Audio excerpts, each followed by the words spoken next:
So Black Myth Wukong released a few days ago, and so far it's looking like we have our game of the year, and it's honestly justified. I've been playing the game for the past 2 days, and I'm on the final boss of Chapter 2, the Yellow Wind Sage, and by far the hardest boss I have encountered so far. I have tried and tried, but I've still not been able to kill him, but hopefully by the time I get this video out, I'll finally kill him. We'll talk more about him later, because I do want to talk about a few bosses that have given me a hard time, but before that, Black Myth Wukong has been doing incredibly well, even breaking records, as they have sold over 10 million copies in the first 3 days it was released. And just so you can comprehend how good that is, Helldivers 2 achieved 12 million sales after the first 12 weeks, and it even has a peak player count of 2.4 million, and that's only mentioning the Steam chart. Now I want to put this whole game of the year in perspective. We have a few contenders for the game of the year, and there's one that's kind of in a gray area. What I'm talking about is the Elden Ring Shadow of the Erdtree DLC. I did play a little bit, unfortunately I didn't get deep into it, but many people believe it should qualify for game of the year, even though it's a DLC. And I also do agree that it should not qualify. It's not its own game regardless of how expensive it was. It's just the extension of an actual game. We also have Stellar Blade, which some believe could actually be a contender against Black Myth Wukong, which don't take me as just saying the game is bad in any way. I actually do want to do a video on it in the future. Black Myth Wukong just does everything Stellar Blade does better, and it's overall a more enjoyable experience, I feel. The two last possible contenders for game of the year would be Black Ops 6 and Dragon Ball Sparking Zero. Both are pre-ordered on my PS5, so I'm ready for when those release. And I can honestly say that between Black Myth Wukong, Sparking Zero, and Black Ops 6, I could see any one of them winning. Obviously, we have to wait for Sparking Zero and Black Ops 6 to fully release to make any real judgments, but that's just what I believe. So before we get into the gameplay of Black Myth Wukong, I want to talk about some of the controversy that's been surrounding it. When the game was being sent out to creators for early access, there was a requirement to not mention feminist propaganda or COVID-19, which was weird, but what's worse is apparently they have a history of making sexist remarks, and well, yeah, it's a Chinese studio, that doesn't really excuse it, so it's not really looking great for game science. Now, getting into Black Myth Wukong, this game has been amazing. I've seen a lot of people calling it a Souls-like, and others saying it's not a Souls-like. And to be completely honest, it feels like if they combine Sekiro with God of War 2018, there's a lot of Souls elements, but it's not exactly a Souls-like. For instance, there's no blocking in this game, only dodging, but you can technically parry later in the game by gaining a specific spell. And similar to bonfires, Black Myth Wukong has keeper shrines, and you light it by burning incense. After lighting it, you can rest, travel to other shrines, craft, or brew, which is basically how you customize your gourd. You also have the store, very useful for the next one, which is medicines. Medicines are really useful in this game, whether using damage reduction or resistance against the 4 Banes. We'll explain those later. And then you may have noticed I skipped over the self-advance because it has a lot to go over, which includes set spells, reignite the sparks, which is basically like a free point reset for the skill tree, which is handled pretty well in this game. By far, upgrades are actually great, and there are different branches for the skill tree basically. There's the foundation, which is all of your stamina, max health, and focus upgrades, and then there's the staff stances, which I haven't really bought into, but I've heard they're pretty good, so they might be worth trying out.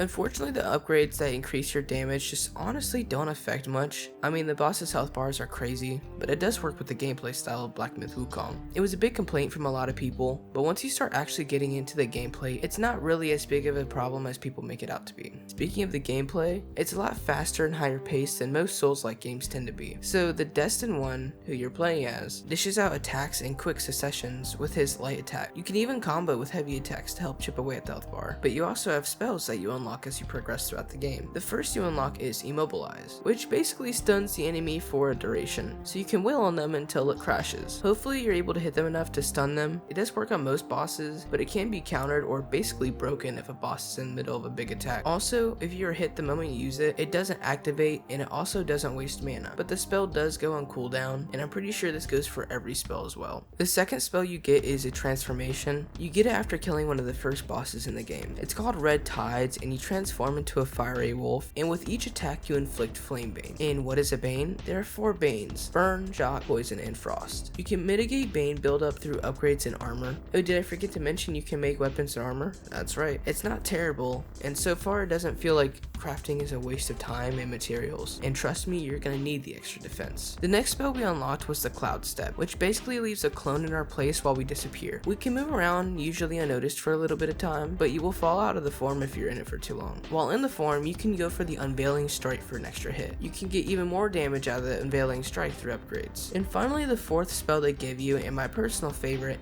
is Pluck of Many. Basically Shadow Clone Jutsu from Naruto. This ability is so sick and it can be upgraded to be even better. Like the upgrade that lets my attack extend the duration my clones are alive for. There are so many upgrades for all these spells and I haven't put points into them. I've mostly focused on my foundation and stances, but I definitely need to put more into my transformation and immobilize because I kind of just neglected those. I don't want to make it sound like these are the only spells you get throughout the game.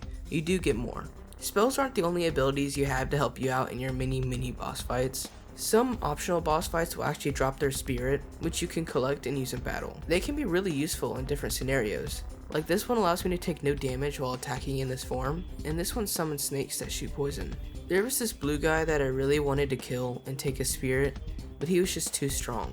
I ended up progressing too far in the game and killing this guy, and when I finally went back to kill him and claim my new spirit, he wasn't there. Yep, and I even tried coming back at a later time, and he no longer exists unfortunately. I guess I'll just have to get it on my second playthrough. So the boss fights in this game are really something. Literally there is a boss around every corner, and I love it. It's like a boss rush. The boss fights are really good and difficult, but not usually as difficult as Elden Ring or any Souls game. I mean, there are some bosses that are exceptions. Like I think Tiger Vanguard and Yellow Wind Sage are up there with Elden Ring difficulty for bosses. Maybe like early game, but the rest of the bosses have been pretty easy to telegraph. Like this boss that basically tells me when he's gonna attack.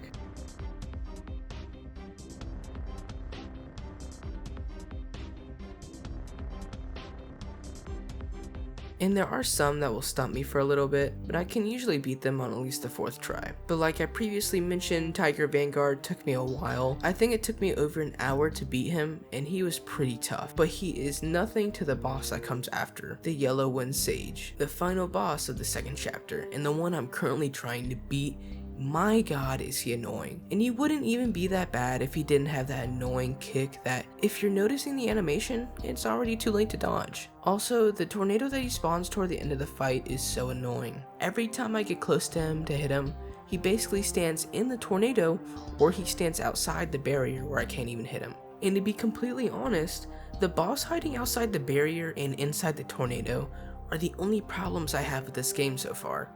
Obviously I want to finish it, and I might even release an update video after beating it and beating it a second time for the secret ending, just so I can review the entire game. There are a lot more bosses that I want to cover, but I just don't want to spoil too much before that video. So that's going to conclude today's video. Black Myth Wukong very well could be Game of the Year, but I guess we'll have to wait and see. I hope you have all enjoyed, and I'll catch you guys in the next one. Peace out.